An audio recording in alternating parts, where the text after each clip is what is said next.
Muy, pero muy bienvenidos, mis queridos telepensantes. Tanto que se han preguntado, que me han pedido, por favor, Vanessa, hazte cargo de ese tema tan particular, que es la relación entre las pymes, las grandes empresas, los trabajadores. ¿Cómo va a quedar en este Frankenstein que nosotros estamos develando lunes a lunes en Las Verdaderas Mentiras? Y para hablar de ese tema está, como siempre, con nosotros nuestro querido convencional constituyente Martina Rau, y hemos convidado a Rocío García de la Pastora. Ella se especializa en Derecho del Trabajo, es profesora de Derecho Laboral en la Universidad del Desarrollo y además profesora de pre y posgrado de Derecho del Trabajo y Litigación Laboral en la Pontificia Universidad Católica de Chile. Gracias, Rocío, por estar acá. Un saludo, mi querido Martín. Qué bueno que estamos día lunes nuevamente aquí aportándole a los telepensantes.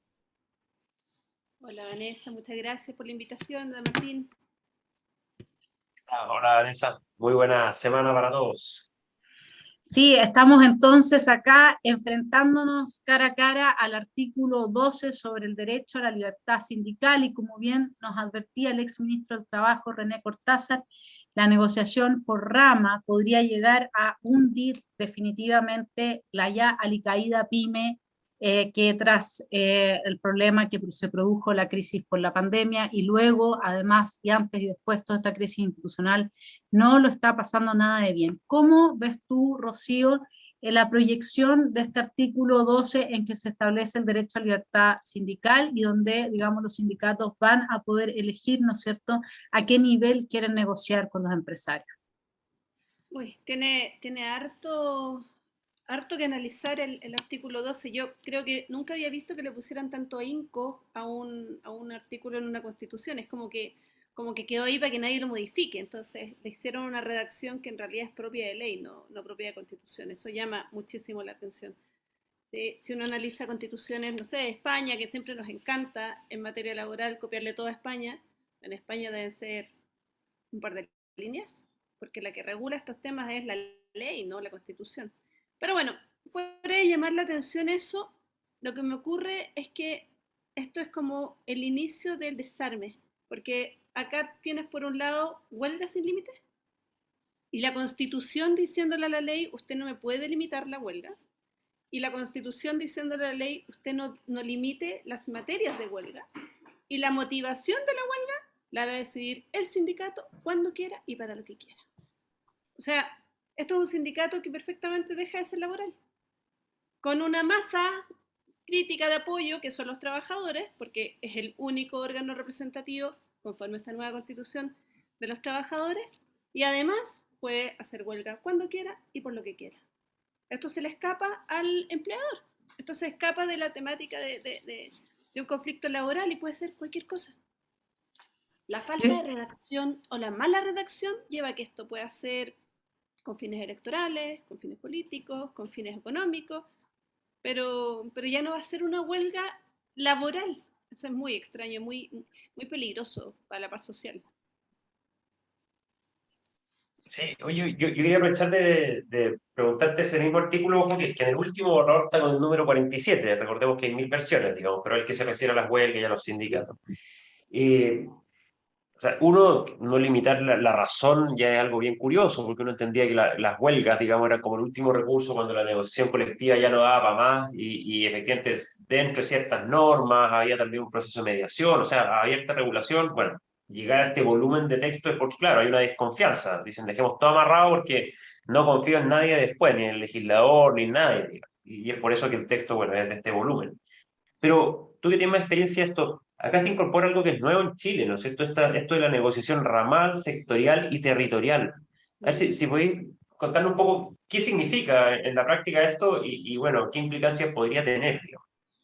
Sí, bueno, es complejo. Si uno piensa en Chile, las negociaciones que funcionan y donde hay realmente poder de negociación colectiva es en las grandes empresas.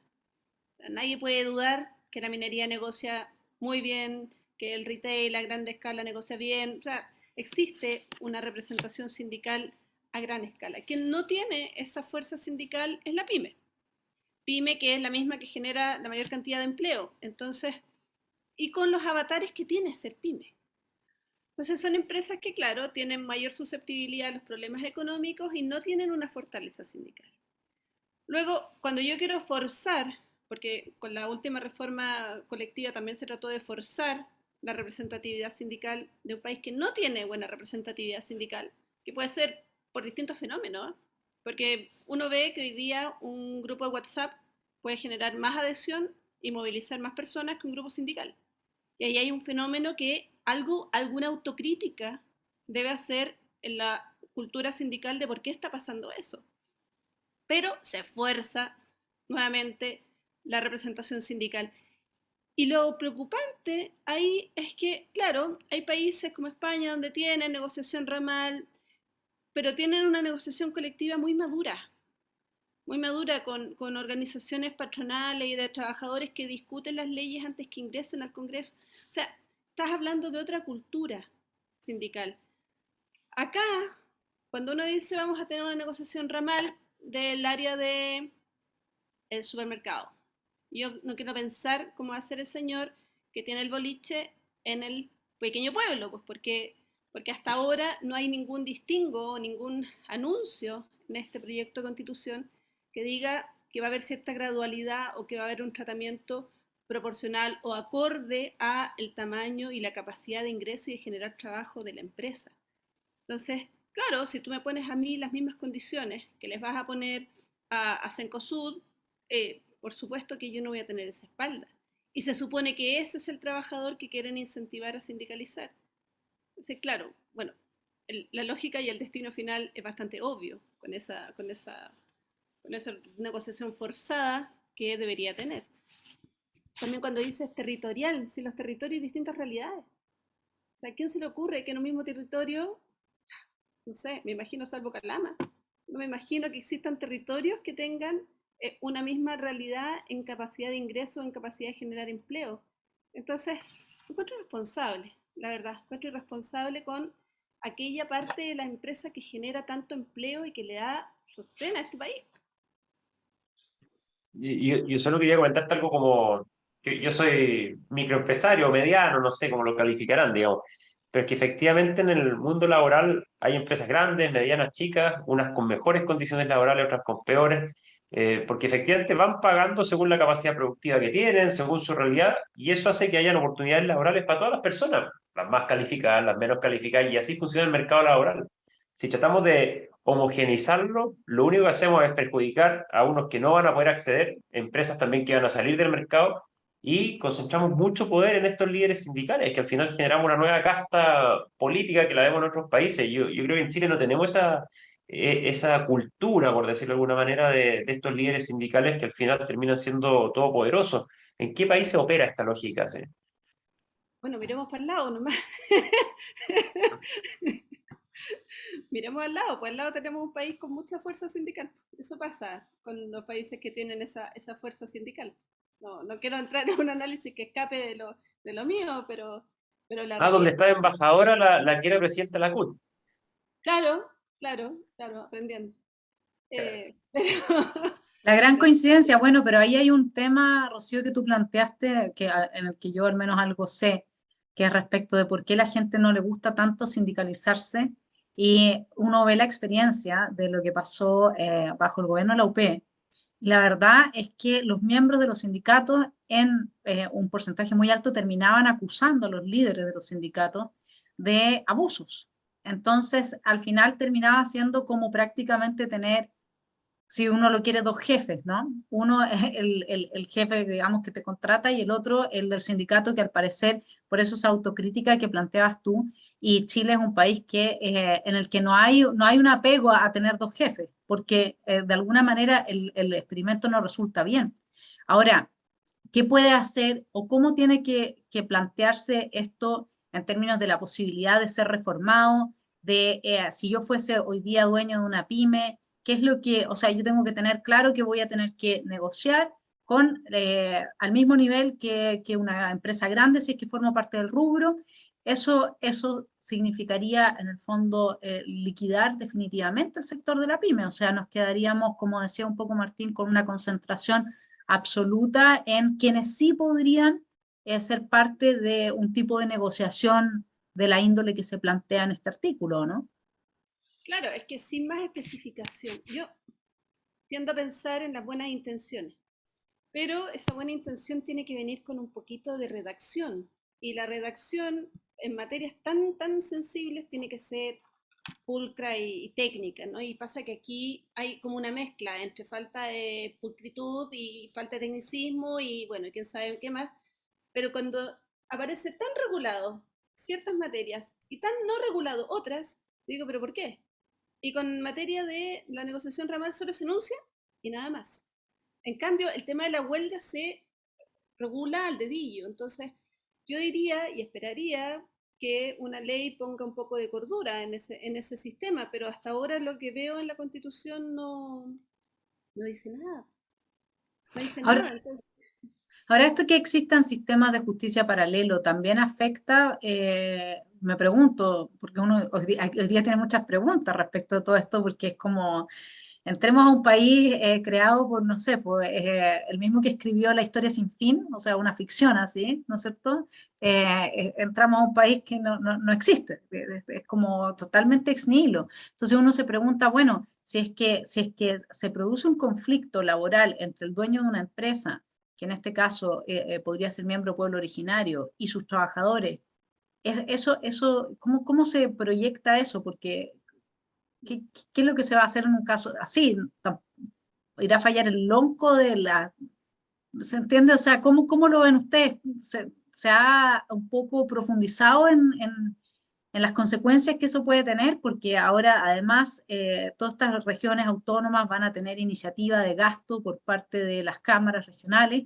Entonces, eso va a fomentar, y obviamente que va a ir a fomentar a ciertos grupos, y es lo esperable que surjan entonces empresas que estén, digamos, en manos de, en este caso, quienes van a ser probablemente privilegiados, porque está, bueno, en mi lectura es una especie como de monarquía tiránica indigenista, en la medida en que les da a ellos las llaves para abrir y cerrar cualquier cambio que pueda venir. Entonces, ¿cómo podría, como tú conoces que operan hoy día los tribunales laborales, digamos, tribunales del trabajo, cómo podrían lidiar con una situación así? ni idea. Es que es como tener eh, conviviendo dos mundos, como tú dices, va a ser muy extraño porque al final todos son trabajadores. Entonces yo imagino, quiero pensar, que la justicia se va a aplicar por igual a todos, eso es el ideal porque todos somos iguales. Pero en esta lógica nueva no logro pensar cómo se puede solucionar un conflicto. Imagínate que sea una federación que tenga asociados sindicatos de distintas regiones, por ejemplo. No, no se me ocurre pensar cómo se va a solucionar, pero quiero pensar que se va a establecer algo posteriormente con alguna ley que permita dar una aplicación de justicia, pero lo que veo hoy día no sé. La verdad es que no me lo imagino. Solo agregar que no quedó norma transitoria del pluralismo jurídico, ¿no es cierto? Entonces, y además acordémonos que quedó el pluralismo jurídico, estos múltiples sistemas de justicia sin limitación alguna. Es decir, hoy día como está, ¿podría aplicarse para temas laborales? Podría. Falta una ley, por supuesto, que podría limitar eso o no. Y bueno, como no hay norma transitoria, esto podría aplicarse al día siguiente de aprobado este texto constitucional si se llega a aprobar. Entonces, efectivamente, ¿puede estar esa posibilidad? Sí, sí está, digamos, que al día siguiente un trabajador diga, oiga, mi cultura es diferente, y como hay un artículo que dice que los jueces deben fallar con enfoque intercultural cuando se trate de personas pertenecientes a pueblos indígenas, bueno, vaya a saber uno qué significa eso. Entonces, efectivamente, hay muchos no sé, mucha incertidumbre, eso quiero ir, digamos. Faltan muchas leyes, sí, pero no quedan en las normas transitorias, que hay que esperar, por tanto, la incertidumbre en esto va a ser bien brutal, digamos. Y a mí me pasó que en varias charlas que he hecho hay dos enfoques, digamos, en cuanto a empresarios, que uno que hace estas charlas, yo he hecho a todo público.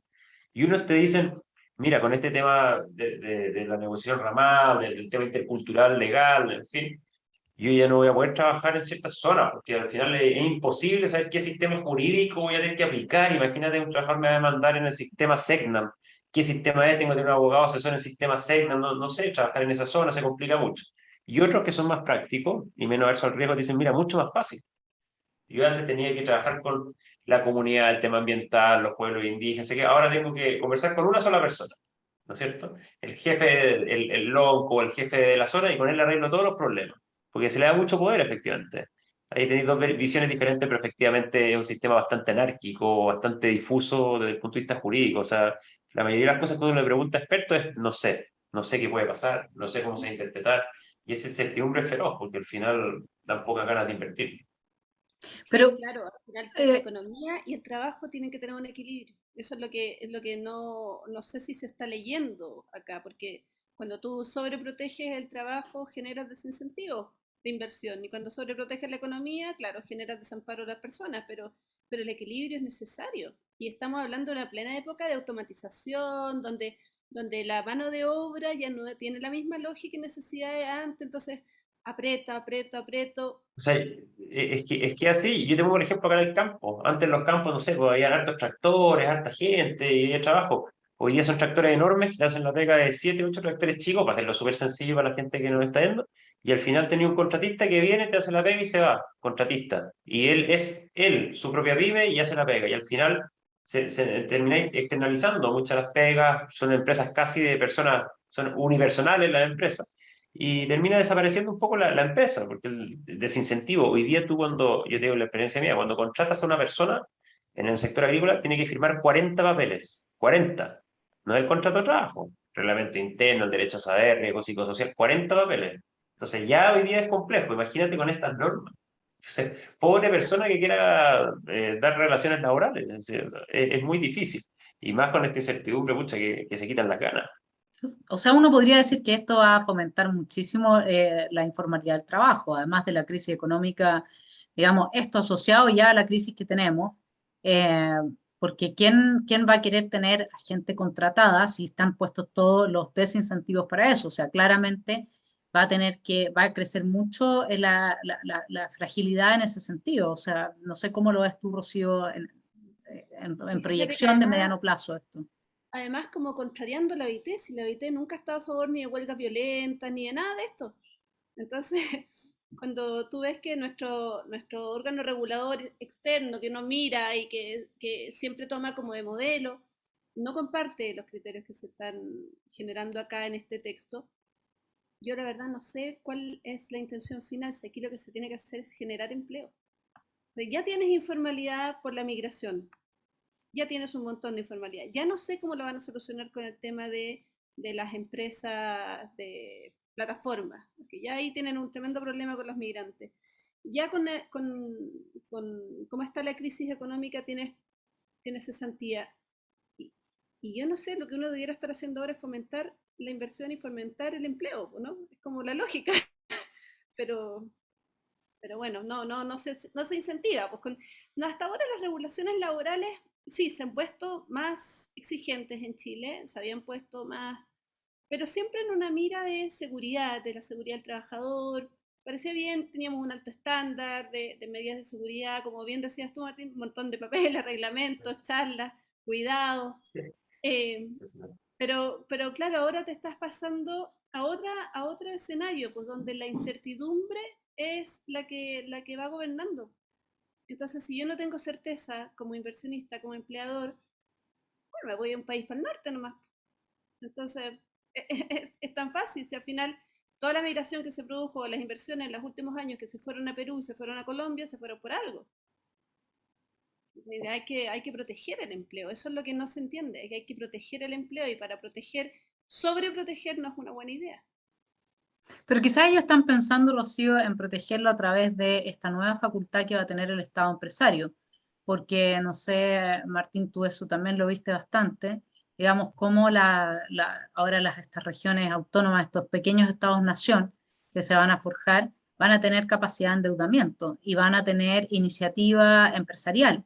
Entonces, bueno, en un régimen totalitario, yo estudié 14 años cómo se instalaron los regímenes en Alemania y en la Rusia, que terminó siendo Unión Soviética, y por lo tanto, y China también, y por lo tanto conozco cuáles son los pasos a dar, y la planificación y la centralización son parte de un diseño institucional totalitario. No estoy diciendo que los convencionales tengan eso a la vista. Creo que conociendo un poco la trayectoria de Fernando Atria, él sí lo podría tener a la vista, pero no puedo decir de los demás porque no conozco su trayectoria. pero claramente desde la ciencia política esta es una forma para avanzar en la concentración absoluta del poder finalmente en el Estado, que termina siendo el que da el trabajo y el que determina según tus calificaciones de bueno o mal ciudadano, si mereces tener un ingreso o no. Yo no sé ahí con esta mezcla ahora que se va a dar de estas regiones que podrían tener iniciativa empresarial si no quieren compensar la destrucción del mercado que se genera en forma espontánea, la catalaxia, como diría Hayek, con el Estado empresario que es tan exitoso en todas partes del mundo. La Unión Soviética le fue fantástico con esto. Yo creo que hay tres niveles que revisar en esto. Uno, efectivamente, desdibujamiento de la propiedad privada, de los permisos, la tramitología que va a haber para temas ambientales, bueno, ya estamos viendo en temas laborales, o sea, hacer actividad de iniciativa privada en Chile va a ser mucho más difícil, porque no es que estemos cuidando el medio ambiente, sino que hay una religión climática, o sea, se instala una cosa muy fuerte, en temas laborales lo veríamos, una cosa muy ideológica, en fin. O sea, ya, chuta, desarrollar actividad va a ser más difícil. Después, desde el punto de vista tributario, bueno, vamos a ver qué nos depara, porque hay que financiar una cosa que es más de 100 derechos que hay en esta Constitución, por tanto, esperamos ver efectivamente una mochila mucho más pesada. Bueno, y si no hay crecimiento no va a tener ningún efecto, pero esperamos verlo. Y después, un rol del Estado es que muchísimo más activo, aquí lo decía un par de frases, digamos, en algún artículo sale, es deber del Estado proveer bienes y servicios. La función tributaria es reducir las desigualdades, o sea, cobrar impuestos para reducir desigualdades. Después dice que es deber del Estado proveer servicios públicos universales de calidad a todas las personas que contarán con financiamiento suficiente. Y después los órganos de administración tienen por objeto satisfacer las necesidades de las personas y las comunidades, satisfacer las personas. Y después, efectivamente, las regiones autónomas, a las comunas autónomas se les permite emitir deuda y crear empresas públicas. Y después, en dos artículos, dice que el Estado participará en la economía para cumplir con los objetivos establecidos, que ya veíamos, era proveer bienes y servicios, satisfacer las necesidades, amplio. Y después dice que el Estado tendrá iniciativa pública en la actividad económica. Es decir, vamos a tener que para el sector privado, para las personas, va a ser muy difícil, mucho más difícil desarrollar actividades, una carga tributaria que esperamos que va a ser más compleja o más mayor, y un Estado que te va a competir. Entonces, efectivamente, vamos a tener un Estado, no voy a decir monopólico, pero sí un Estado que va a ser un actor muy relevante desde el punto de vista de la actividad económica, del quehacer nacional, en todos los ámbitos, desde la educación, que tiene cierto rol público, cierta función pública, hasta cosas que hoy día son eminentemente privadas porque están los derechos, como cuáles, no sé, telecomunicaciones está acá, energía eléctrica está acá, alimentación está acá, está todo en esta Constitución. Entonces el Estado, para cumplir con ese fin, va a tener que abrir, no sé, alimentación, una panadería, quizás a alguien se le va a ocurrir, bueno, ahí va a estar. Así que es efectivamente un escenario bien incierto para la inversión, al menos para el desarrollo de la actividad privada. Rocío, ¿qué es lo que te queda claro a ti? A mí me queda clara una cosa que también me llama la atención desde mi ignorancia en estas materias, que son muy específicas, requieren de harto estudio, que los únicos que no tienen derecho a huelga son las Fuerzas Armadas y de Orden. Eso me quedó claro, ¿sí? O sea, digamos, los médicos, que si se van a huelga, ¿no es cierto?, hay gente que se muere. Esa es la consecuencia. Hay muertos porque no se pueden atender, pueden irse a huelga los profesores, etcétera. O sea, todos los trabajadores estatales, lo que significa, yo al menos soy contraria a que la burocracia del Estado, que no se afecta ni por las crisis económicas, a menos que sean muy graves, ni por absolutamente ninguna condición de mercado, no tuviesen ese derecho a irse a huelga, porque la verdad es que al final, como me contaba un estudiante que es médico y que trabaja en el sistema de salud público, me decía, se van a huelga simplemente para cobrarse el bono de resolución de conflicto. Entonces, y por mientras se muere la gente, y se muere y no les importa. Ese es un poco el país en el que estamos viviendo, para decirlo en términos bien claros. Entonces, yo ya no quiero creer ni siquiera en las buenas intenciones, porque hay gente que está pagando con su vida esta forma tan egoísta de, aunque vestía con buenas intenciones, tan egoísta de avanzar legislación. Por qué se hace esa distinción con las Fuerzas Armadas y de Orden? ¿Y qué pasaría? ¿Quién metería preso a las Fuerzas Armadas y de Orden si se fueran a huelga? Bueno, acuérdate que Carabineros ya no va a ser parte de las Fuerzas Armadas y de Seguridad.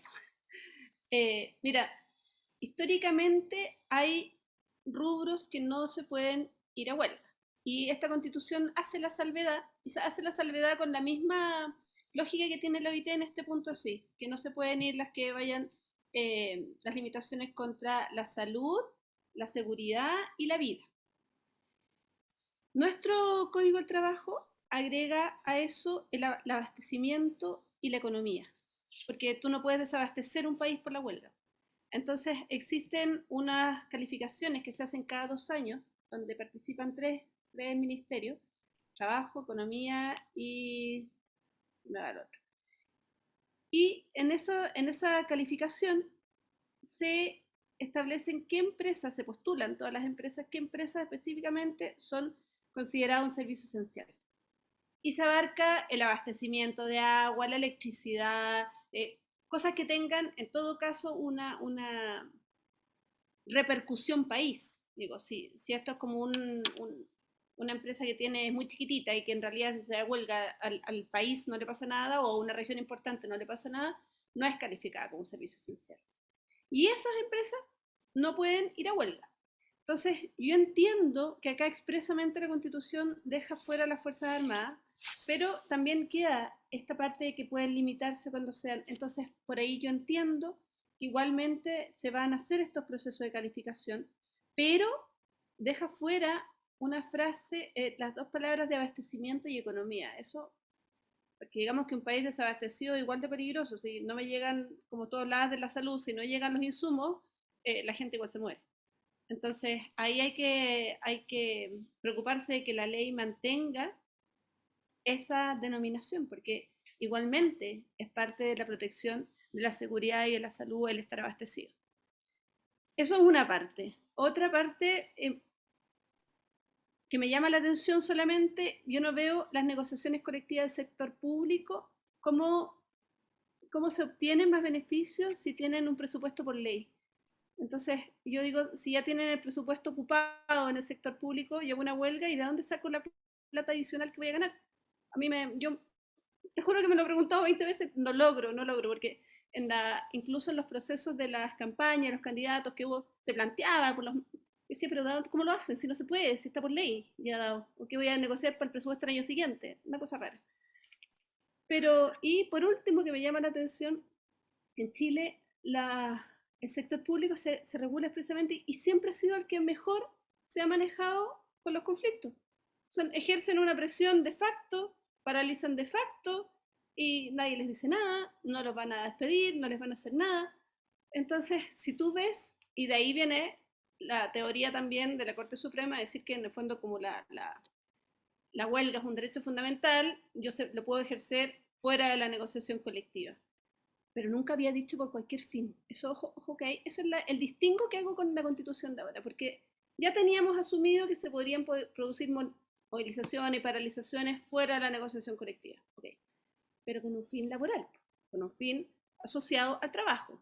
Y ahora esto de que quede así abierto es lo que cambia el prisma. No sé qué va a pasar. Yo me imagino, ustedes vieron cuando Gendarmería paralizó funciones también. Si en el fondo cuando hay un conflicto laboral, la gente se paraliza.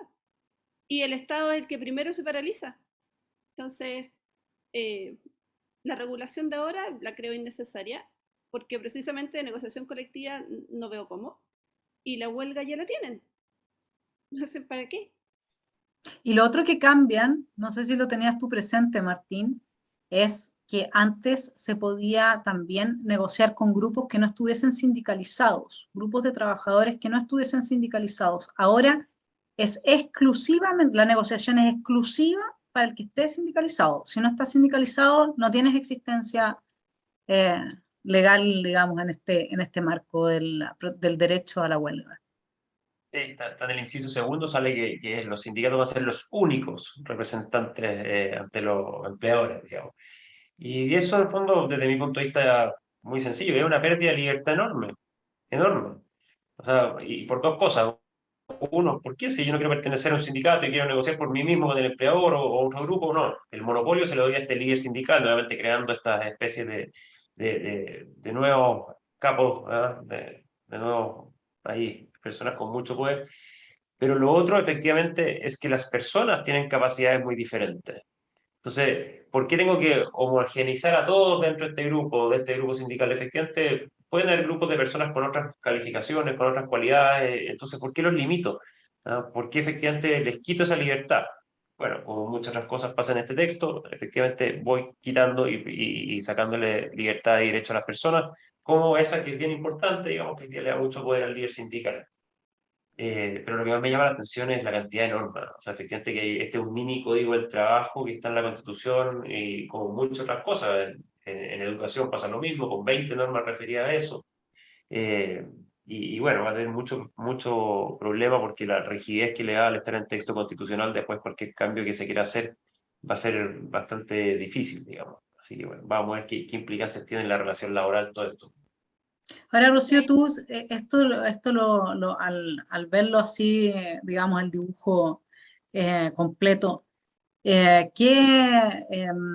uno podría decir que con esto se va a dificultar la posibilidad de sobrevivencia de las pymes o que se liquidan. ¿Cómo? mira, quería comentar algo. Primero lo que dijo Martín cuando él hablaba de que esta se fuerza a la gente a sindicalizarse si yo no quiero. Es curioso que la libertad sindical actualmente en nuestro país está definida con el derecho a sindicalizarse, a no sindicalizarse o a estar o no estar. En cambio, hoy día es derecho a sindicalizarse. No está contemplado dentro del concepto de la libertad sindical el derecho a no afiliarse a un sindicato o desafiliarse. Es bien curioso porque es otro detalle más de esta, como yo les decía, como tratar de forzar, potenciar el sindicato que igualmente hace décadas no logra agarrar fuerza, y esta es una nueva intento de forzar su poderío. Ojo que en alguna actividad sindical que en algunas ramas es bastante aportativa, eficiente. Yo tengo muy buenas experiencias con sindicatos, también muy malas, pero las cosas con force, yo creo que es bueno analizar el fenómeno antes de seguir con el force, porque por algo pasan las cosas.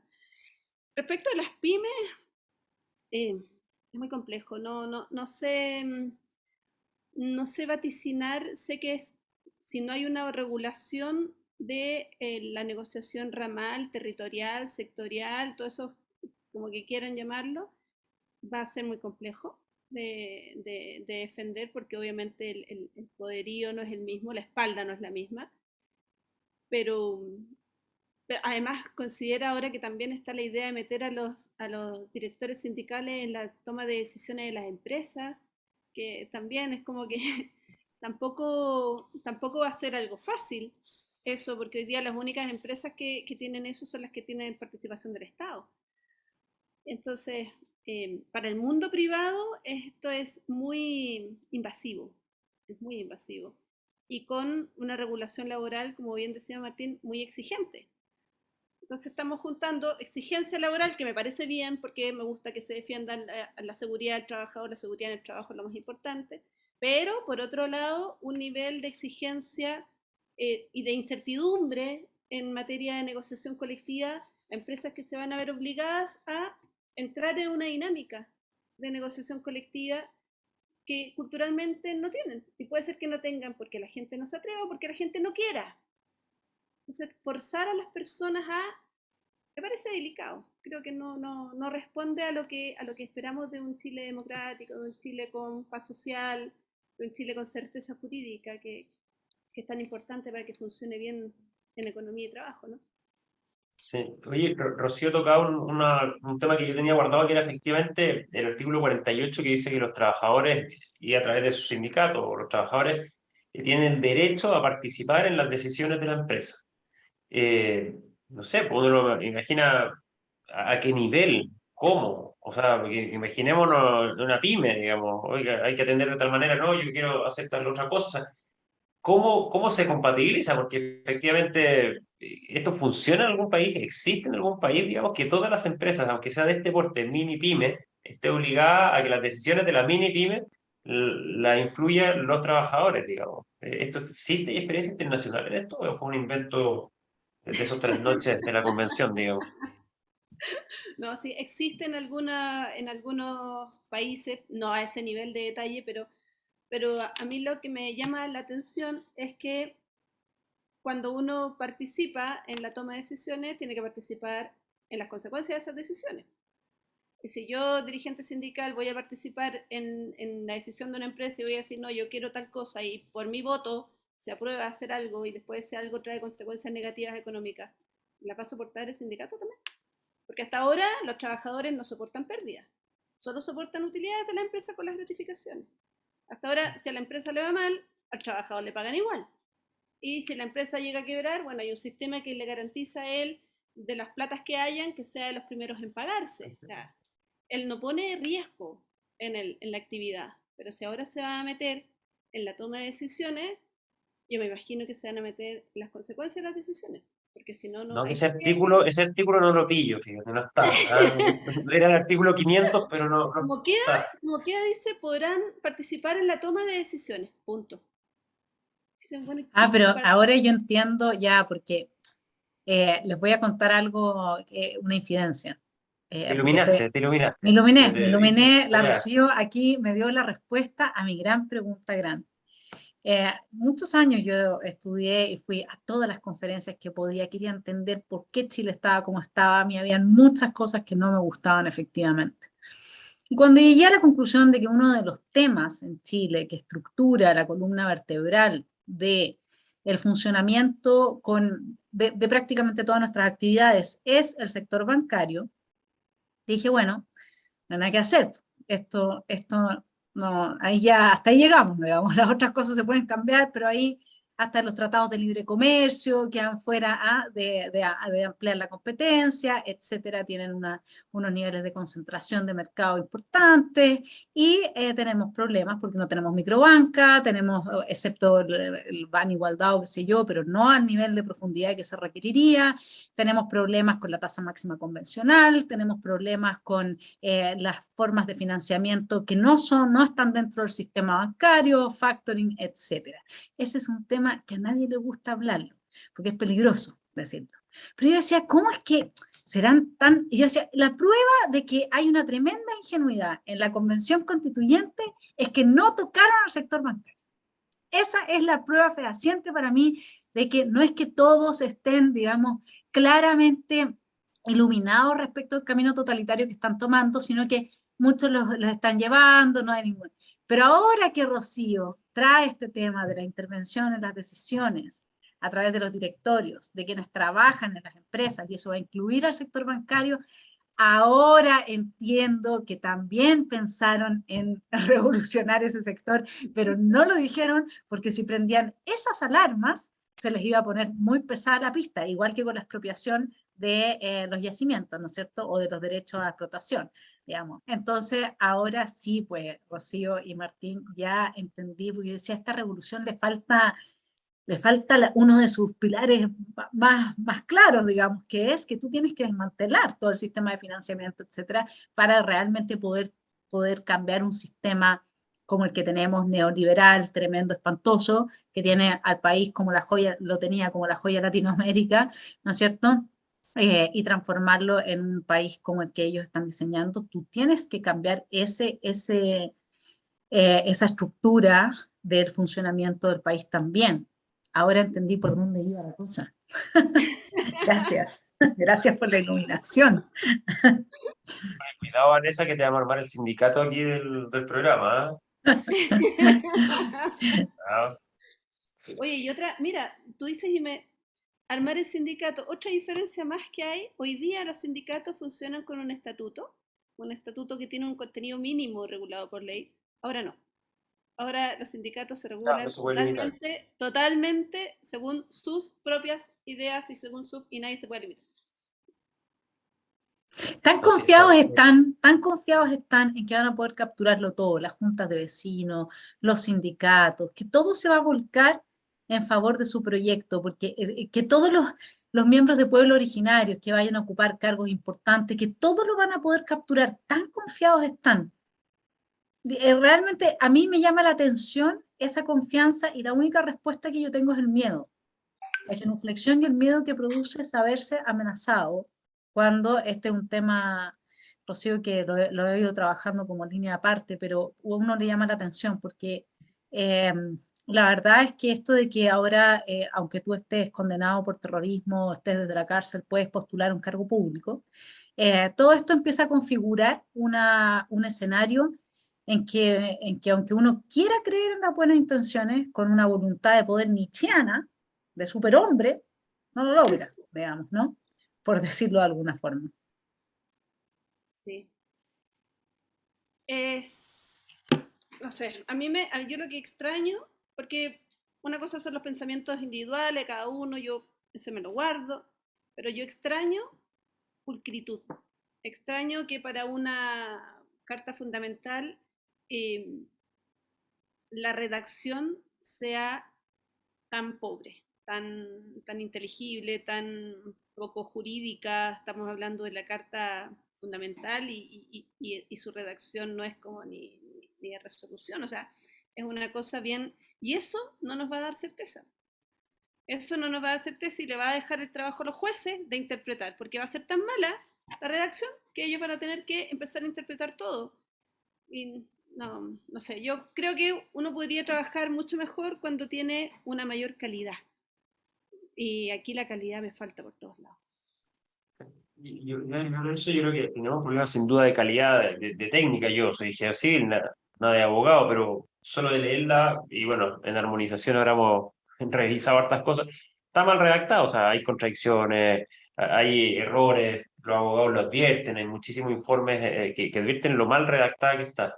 Pero además de la técnica jurídica deficiente, es que el concepto de lo que debería ser una constitución acá se expande a la imaginación, digamos. Es una cosa que abarca todo lo que se le ocurrió al constituyente, la bandera de lucha que traía, en fin. Y ahí, para juntarlo un poco con lo que decía Vanessa, efectivamente yo creo que acá hay intenciones de hacer ciertos proyectos más totalitarios, menos democráticos, efectivamente, como se va viendo acá, pero también hay algo de ingenuidad, algo medio naif, en creer que el Estado lo hace todo estupendamente bien. Es impresionante que el Estado lo va a solucionar todo.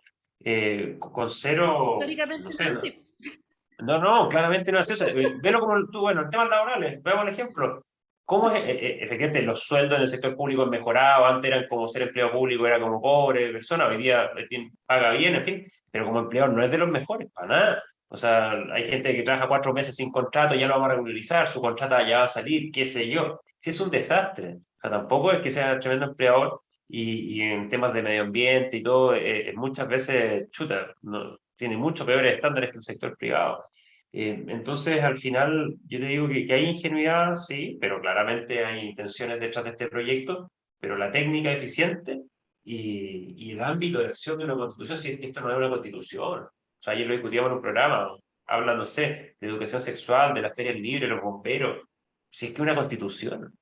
Pero bueno, acá se dio Sí, rienda pero suelta a la imaginación. ahí también hay un factor que lo trabajas ahí y que lo trabajas a Arendt también. O sea, cuando tú tienes incertidumbre jurídica, tú abres el espacio a que cualquier legislador, llámese legislador el tirano de turno, puede ser una cámara, puede ser un monarca, puede ser lo que sea, tenga entonces la cancha abierta para tomar las decisiones que quieran, las materias que quieran porque es como dicho en términos coloquiales, a río revuelto, ganancia de pescadores. O sea, es dejar las cosas en un estado tal que luego permite ir avanzando hacia una posición que si ya tenemos un proyecto que mucha gente que conoce bien el proyecto venezolano, el ecuatoriano, el boliviano, dice que esto excede con crece el escándalo que eran los otros, o sea, ya no hay palabras para este proyecto, al dejar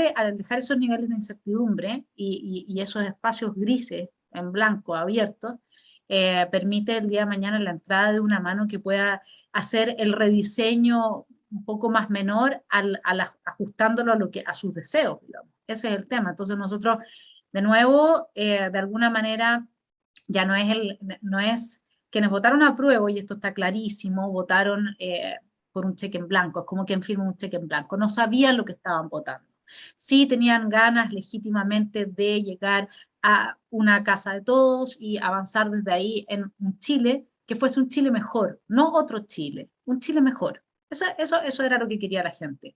El problema es que cuando votaron a prueba, no les pusieron una carta Gantt donde dijeran estas cosas no se pueden pasar a llevar, o si lo poco y nada que hubo de eso se pasó a llevar todo. Aquí no se respetó lo que está establecido el acuerdo del 15 de noviembre en esa materia.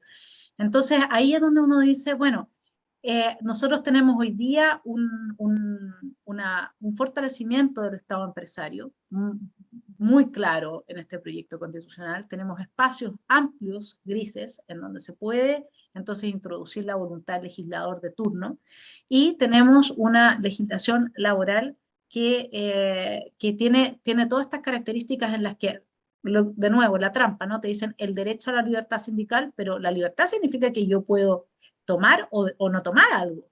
Esa es la libertad, es mi libre arbitrio, digamos, no me puedes obligar. Ese es el punto. Entonces, acá lo que no se hace, o sea, todo es rusoniano, es oxímoron. Acá te vamos a obligar a ser libre, tú tienes que hacerte cargo de tu derecho a la libertad de huelga, digamos, pero no quiero irme a la huelga, o como le pasa a tantos estudiantes de las universidades, no quiero irme a paro. Y hay un pequeño grupo que deja la grande, y la universidad entera se tiene que ir a paro porque hay un 10% de alumnos que tiene la fuerza que es lo que estamos viviendo hoy día también, en que una pequeña minoría nos trajo a este punto porque no sabemos cómo manejarlo. Y eso un poco, Rocío, tú lo pasaste a mencionar, y que tiene que ver con la conflictividad laboral. O sea, a mí me gustaría, así ya como para ir cerrando, esta muy buena entrevista que ha dado así en el clavo para que la gente entienda qué es lo que viene. Si es que podrías como darle una vuelta a ese aspecto, cómo se ve. Hablaste también de que la OIT no comparte estos lineamientos, y quizás una profundización en este punto sería iluminador para todos nosotros. Sí, hoy día, bueno, ustedes saben, hay huelgas, ya les comenté, que se validan en cualquier momento, ¿no? Pero hasta ahora siempre enmarcadas dentro de un conflicto laboral o algunas de solidaridad, pero de solidaridad, por ejemplo, si hace el puerto de allá, después engancha el puerto de San Antonio, después engancha. Entonces, claro, solidaridad de rubro, se podría decir. Tampoco es desconocido que hay huelgas pacíficas, bien llevadas, y hay huelgas violentas. Las huelgas violentas no están contempladas por la OIT, no están, de hecho no las aprueba la OIT. Y cuando uno dice no le vamos a poner límites a la huelga, está validando cualquier tipo de huelga. Y uno va, de repente es clave, vas entrando a una faena minera, por ejemplo, y te ponen barricadas, incendian cosas, amenazan a la gente. Hay actos vandálicos, y yo no estoy diciendo que sean determinadas personas las vandálicas, pero es un hecho que en Chile sí existen huelgas que se transforman en huelgas violentas. Entonces, que no tienen la lógica de la huelga laboral ni de la exigencia de los derechos, porque los derechos no se pueden exigir con violencia. Y tampoco se puede intimidar al otro trabajador que quiere ir a trabajar. Y nos pasa a veces que el trabajador quiere entrar a la faena y no lo dejan. Y si llega a entrar, bueno, es amenazado. Entonces, ese concepto de violencia, lo que hay que tender es a erradicarlo, no legitimarlo. Cuando yo veo una constitución que le prohíbe a la ley limitar el objetivo, la forma de la huelga, lo que estoy diciendo es que haga lo que haga, si se llama huelga, no le voy a poder decir nada ni lo voy a poder reprochar. Y eso abre paso a las huelgas violentas. Yo puedo entender que los trabajadores obviamente se pasan por mucha tensión en las negociaciones, o cuando tienen problemáticas se frustran, tienen ansiedades, y las manifiestan. Muchas veces hay gritos, muchas veces llegan huevos, ya, bueno, ya. Pero otra cosa es cuando empiezan a incendiar, cuando empiezan a prohibir los accesos, cuando amenazan a la gente, cuando expulsan a los trabajadores de adentro, si la empresa igualmente es del empleador. Entonces, cuando paran los caminos, y cuando paran los caminos interiores, donde ya la limitación del actor de carabinero es distinta, pues, porque ya no estás en un camino público. Toda esa suerte de actos vandálicos no pueden legitimarse. No es la forma de convivir en democracia y en un país civilizado. Acá las cosas se tienen que dialogar o manifestarse pacíficamente. y no con violencia. A mí me da temor que se le abre la puerta legalizando ya y validando las huelgas violentas. Eso no es lo que queremos, por lo menos no es el espíritu que quiere el derecho del trabajo. Eso no se aleja de lo que es una manifestación laboral. No nos dejaron ningún ladrillo en la estructura institucional, es que no dejaron nada, yo no sé qué parte quedó, digamos, así que ese es un trabajo que tenemos que hacer, como buscar qué es lo que quedó de nuestra historia republicana, de nuestra institucionalidad, porque la verdad es que lo que tú estás planteando, Rocío, que ya es, como bien decía René Cortázar, bueno, este es un tema, como al ser un tema más específico, se ha perdido un poco, no se le ha dado tanta relevancia en la discusión pública como se le ha dado a todos los otros temas que son enormes, y resulta que por acá tenemos también una muñeca fundamental que termina en, desde mi punto de vista, una economía centralmente planificada, porque en la medida en que fortalezco el Estado y destruyo al mercado a través de una promoción de la huelga, no es promoción de la huelga violenta, pero evidentemente que se deja abierta esa puerta. Entonces estoy claramente estoy claramente viendo un diseño institucional de corte totalitario. Martín, usted cierra esta muy buena entrevista con Rocío, que muchas gracias por estar en la esfera pública. No, agradecer a Rocío, muy interesante ya entrar en detalle de algunas de las potenciales implicancias de todos los temas que se tocaron en esta convención. Sí, un comentario al margen de este tema, yo creo que también, aparte de un diseño, efectivamente de un diseño que tú lo escribiste muy bien, también hay una cuota, un gran condimento de ignorancia en esto. Recordemos que muchos de los constituyentes nunca han trabajado o nunca han generado empleo. Yo en lo personal sí he estado en todas esas, he estado en ambos lados, también he participado en negociaciones colectivas, o sea, tengo algo de experiencia en esto y hay mucha ingenuidad, porque es un tema complejo, siempre hay pasiones, siempre hay realidades particulares. Claramente esta norma lo que hace es imposibilitar o desincentivar cualquier relación más fraternal, más pacífica o más de trabajo que pueda haber. O sea, claramente también está esa cuota de ingenuidad. Y el llamado a la gente a reiterar que lea este borrador y que ojalá haga opinión para que lleguemos al 4 de septiembre lo más informado posible, porque si no, claramente los cantos de sirena, oye, abundan prometiendo todo por todos lados y claramente mucha gente se dejará engañar. Así es, el trabajo siempre lo sabe Rocío mucho mejor que yo, pero siempre implica colaboración entre las partes. No hay trabajo sin una cooperación, no se puede forzar y donde se fuerza se termina destruyendo la vida de la gente. Rocío, muchas gracias por estar en Esfera Pública. Martín, nos vemos el próximo lunes y seguimos aportándole a los telepensantes. Lean, invitan a leer y quien después de leer el proyecto de nueva constitución decida apoyarlo, que lo haga, si ese no es el tema. El tema es que realmente cada uno de nosotros tiene sus herramientas y sus facultades para evaluar qué es lo que se sigue de esta propuesta y la idea es que eso se haga. Para eso tenemos este programa, Las Verdaderas Mentiras, donde develamos la verdad. Un abrazo grande y gracias por estar en Esfera Pública. Un abrazo, cuídense, que estén muy bien. Muchas gracias. Chao. Nos vemos la otra semana. Chao, chao. Hasta luego, Rocío.